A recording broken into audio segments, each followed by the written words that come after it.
Hey guys, what's going on? So everybody knows what day it is today. It's 14th of December, and of course it is the State of the Game update.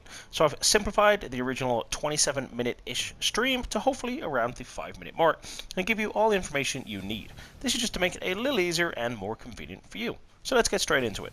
They started off with some nice positive news that they will be extending the global event strike by 2 days. It was originally meant to finish on the 18th, which was next Monday. However, it will now finish next Wednesday, which is the 20th. Now, they also shared with us some stats, which they have actually recently started doing. They started it last week. They're really fun, really interesting, so I am going to include them in the recap. This week, they were covering how many houses and Alejandros have been equipped. Now, for those that don't know, the house is new exotic SMG, which everybody is raving about, along with the ladder, which is an exotic LMG. Now, 59,000 people have equipped the house, whilst 52,000 people have equipped the Alejandro. This is from the release, or at least the start of 1.8, up until earlier when they had the maintenance. So some really big numbers. They also monitored how much DTech was spent at the optimization station. Now this was 300 million DTech credits. Now if you guys did want actually any help farming DTech, I've made a farming route video, which I'll link at the end of this one.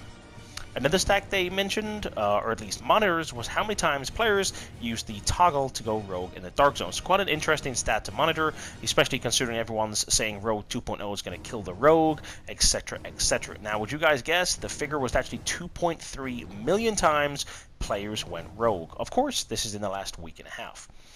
With the Underground, now including Hunters, they recorded how many times the Hunters killed players. This figure was an amazing 840,000 times. In addition, they monitored how many GE credits were earned in the first 24 hours of the release of 1.8. This figure was 3.5 billion, which really took me by surprise. Talk about activity rising, right? This actually translates into roughly 1.8 million superior strike caches. Now, of course, another stat is if you guys can't run Clear Sky in under 5 minutes, then the majority tend to run Lexington.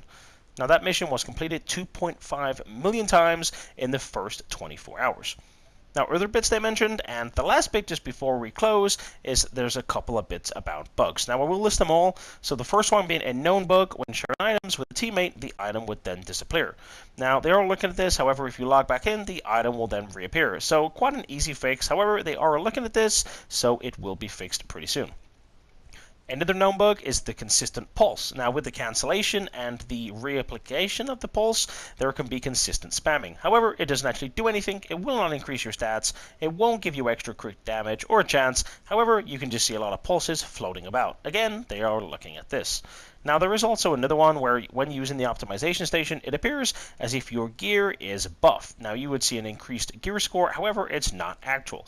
So before you start running in the dark zone thinking you're kind of the biggest tank you can get, do log out and do log back in if you think there is a big discrepancy between what your actual gear score is to what the optimization station is showing you.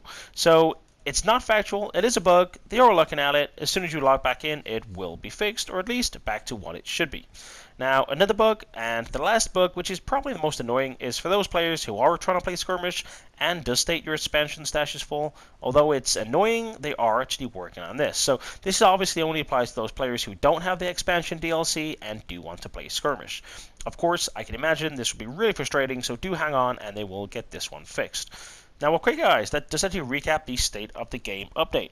Hopefully this did save you guys some time, and if it did, a thumbs up would be greatly appreciated. It does help the channel grow. In addition, if you did want to see more State of the Game recaps along with vendor resets, then do consider hitting that subscribe button. In addition, you can follow us on social media, so do check out twitter.com/Legatum Gaming. I'll put the links in the description below along with the original stream. Now, of course, if you did want to suck out and do check out that 27-minute stream, then do go ahead. Thanks a lot for watching, guys.